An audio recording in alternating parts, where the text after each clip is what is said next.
Oi, gente, tudo bem? O Gera pega carona na vibe de vários famosos que estão no pé dos adolescentes para tirar o título de eleitor e, com isso, influenciar no destino do país. Estou aqui para incentivar um pouquinho de cada jovem a fazer seu título de eleitor e fazer seu voto consciente. Tem a turma que tá ligadaça na política, mas também tem a galera que não entrou na onda, nem com o empurrão dos influenciadores digitais. Poucos jovens eles têm acesso a uma informação qualificada aí, porque parte mais de uma cultura política específica do que geralmente, né, a questão dos influenciadores. O Geração vai falar de como os jovens são influenciados sobre política. Vai de show de rock a perfis de redes sociais. A gente não envolve com alguns assuntos diretamente, né? Que é a religião, o futebol e a política. Jovem e Política vai dar match hoje, aqui no Geração.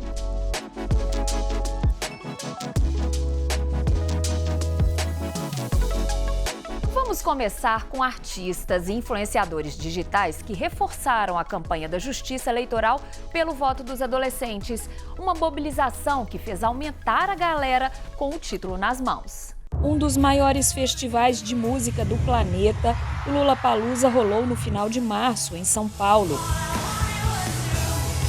Em 3 dias de festa, vários artistas mandaram um recado do palco. A gente precisa mesmo tirar o título e lá botar, gente. Esse ano, nós batemos recorde de ausência de título de eleitor de adolescentes de 16 a 17 anos. Grande parte do meu público. Por favor, não adianta gritar aqui no show e não votar.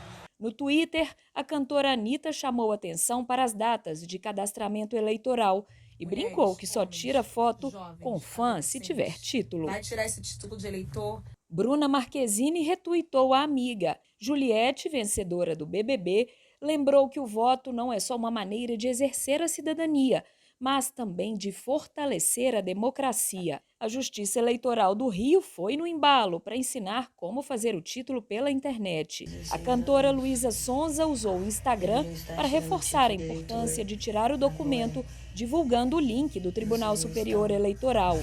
Então, por favor, clica aqui nesse link, tira o título. O sambista Zeca Pagodinho também deu papo reto com essa galera. Outras figuras famosas das redes, influenciadores, entraram na onda. Vai, gente, corre.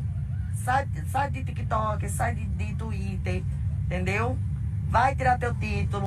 Um movimento de peso para incentivar os jovens. Então, não esqueçam de tirar o título, que é super importante. Perfis que falam de cultura nas redes sociais vêm ajudando muito a colocar o tema do voto dos jovens em destaque na internet. Os perfis que mais se destacaram no Twitter, onde eu estou investigando, são perfis ligados à cultura pop digital. Por exemplo, é um perfil chamado Tracklist, que é um perfil muito importante de cultura meio geek, né? A partir da publicação da Anitta, na verdade, mas ele conseguiu atingir um público de pessoas que geralmente não participam da vida pública. Um ativismo de fandom, de defesa de artistas que eles gostam, de renovação de séries e assim por diante. De repente eles começam a participar do processo político. Isso já aconteceu em outros países, nos Estados Unidos mesmo, na última campanha eleitoral. Grupos de K-pop fizeram um ativismo importante contra a campanha do Trump. Na defesa da Amazônia, a gente percebe que tem. Aqui no Brasil, a gente começa a verificar a emergência desse pessoal, que geralmente é um pessoal que não tinha nada a ver, começa a participar do debate político. A Pamela, de 17 anos, não perde por nada a oportunidade de escolher os representantes dela.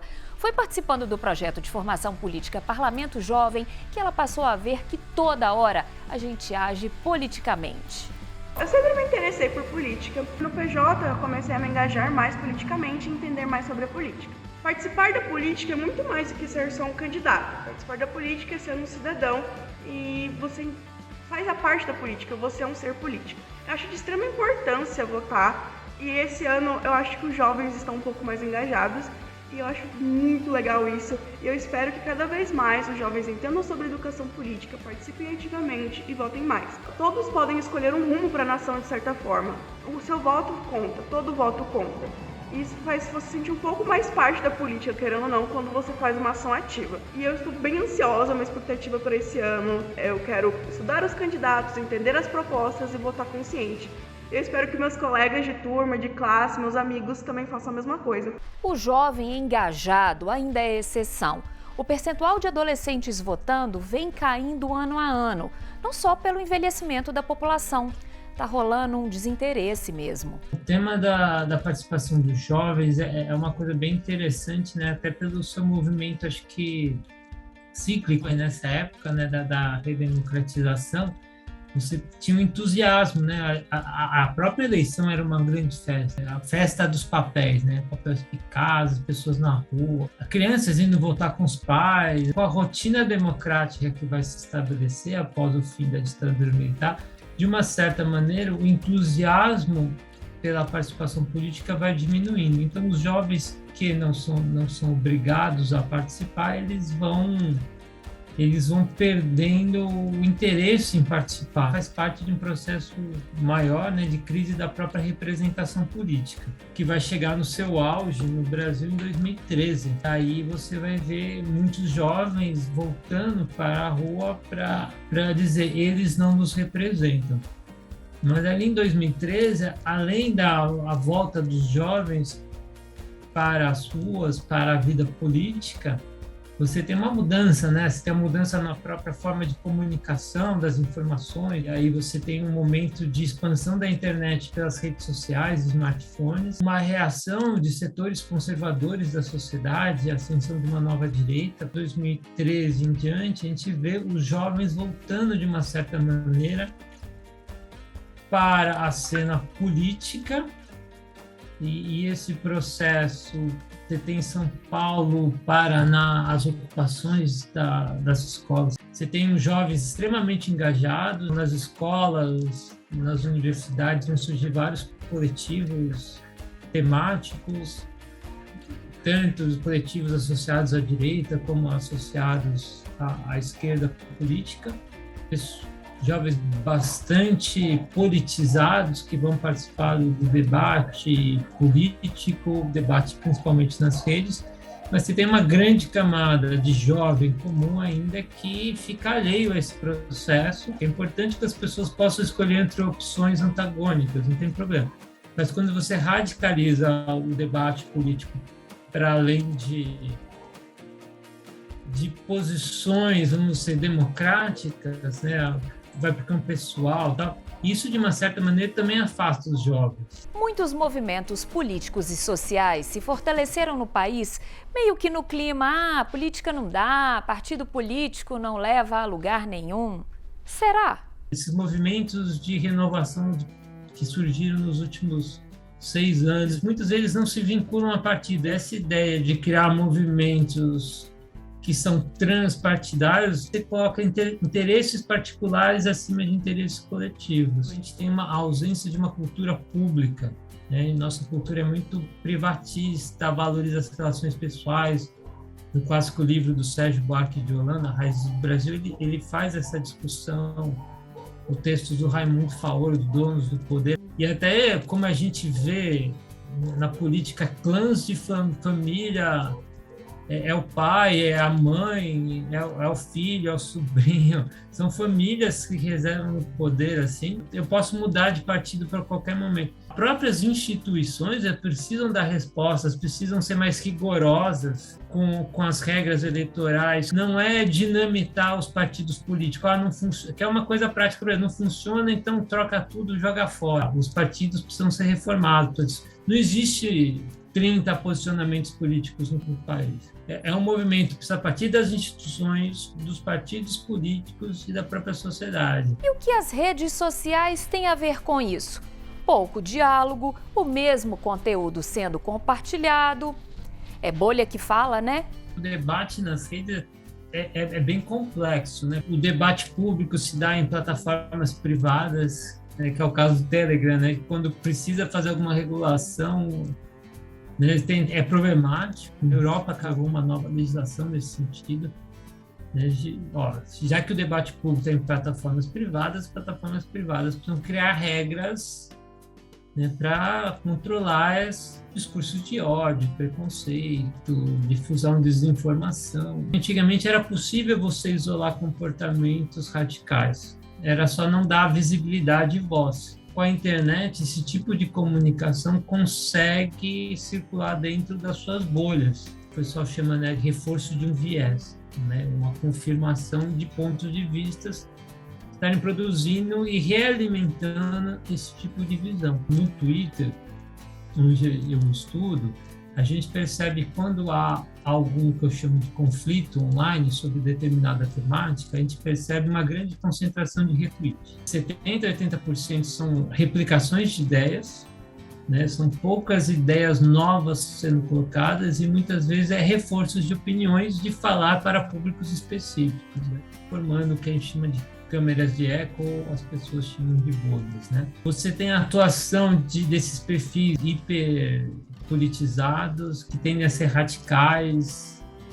Eles vão acusar sempre o outro, né, de ser radical, mas ele, muitas vezes, ele tem um comportamento radical, então ele tem uma dificuldade de construir pontes. A política é muito mais complexa do que o bem contra o mal, né? Às vezes, no que eu acho bem, tem coisas mal, e às vezes tem coisas que eu acho mal, tem coisas boas. E é um desafio para a democracia como conciliar esses processos. A zoeira não tem fim. No próximo bloco, memes e conteúdos engraçados que mostram problemas do dia a dia. Será que assim o jovem se interessa por política? O Geração volta já.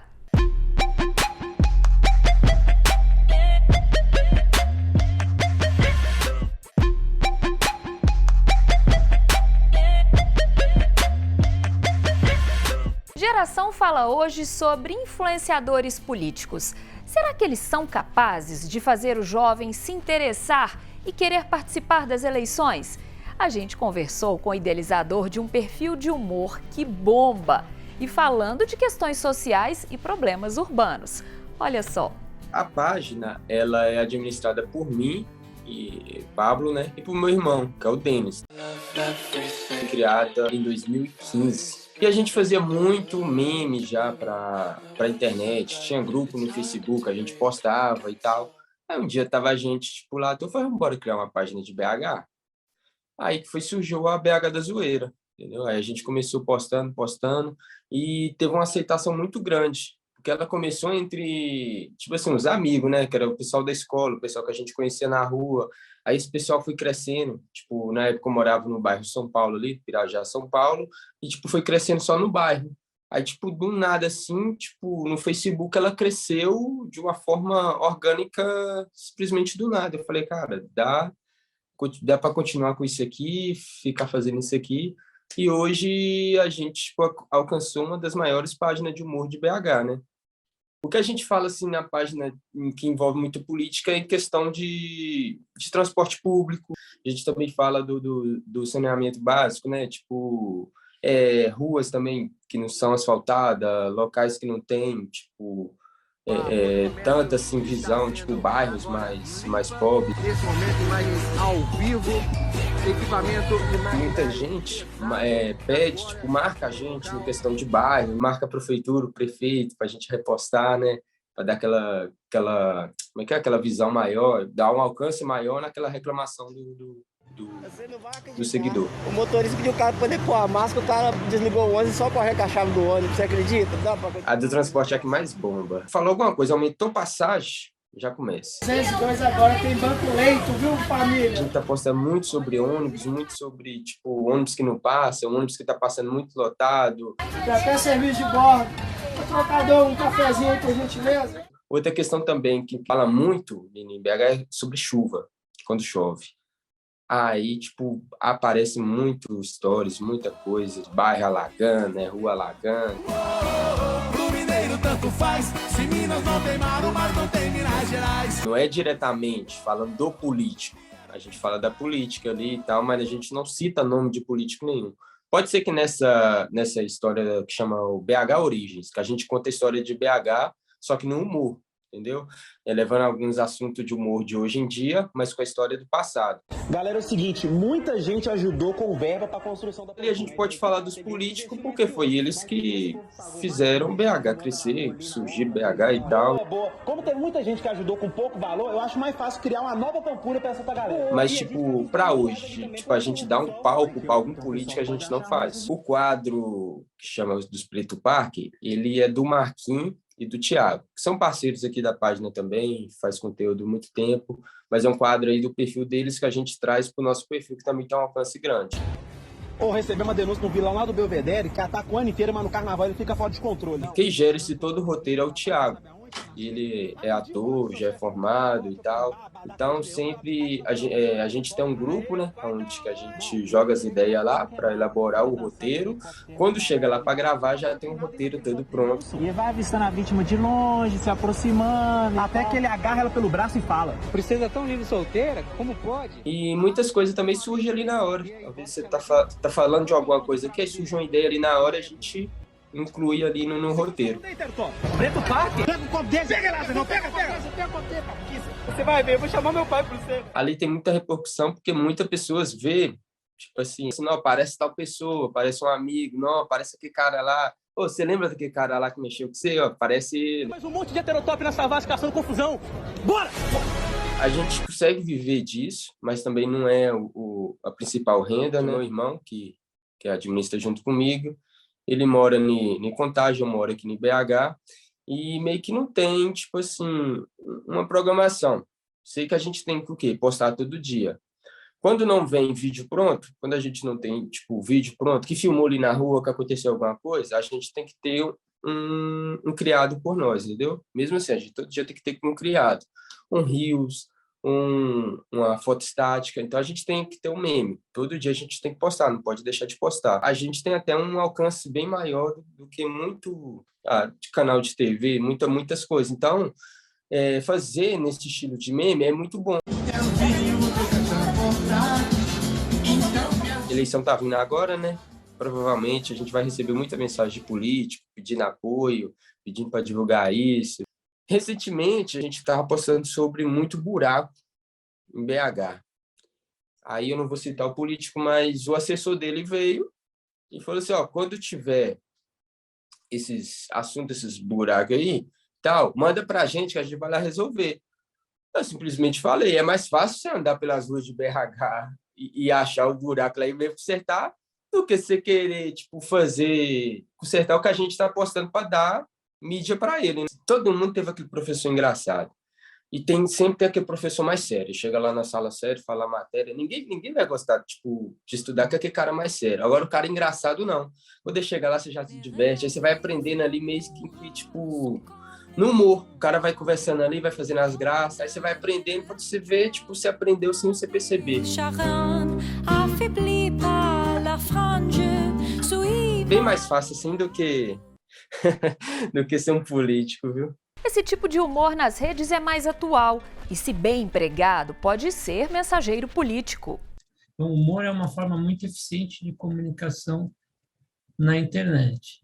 A questão é que quando a gente fala de humor, tem vários tipos de humor. Então, tem um humor que ele é crítico e reflexivo, que daí ele traz uma contribuição enorme. Na internet, ele é extremamente eficiente como forma de comunicação. Ele é potente, mas ele tem suas limitações. Então, ele tem que ser articulado com outras formas de se discutir política.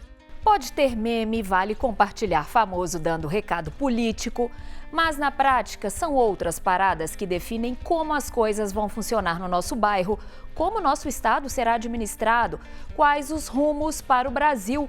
O João Eduardo leva a sério as lições que vem aprendendo no projeto Parlamento Jovem de Minas, desenvolvido neste ano com adolescentes de 130 municípios. Ele está fazendo 16 anos e já quer exercer o direito de votar.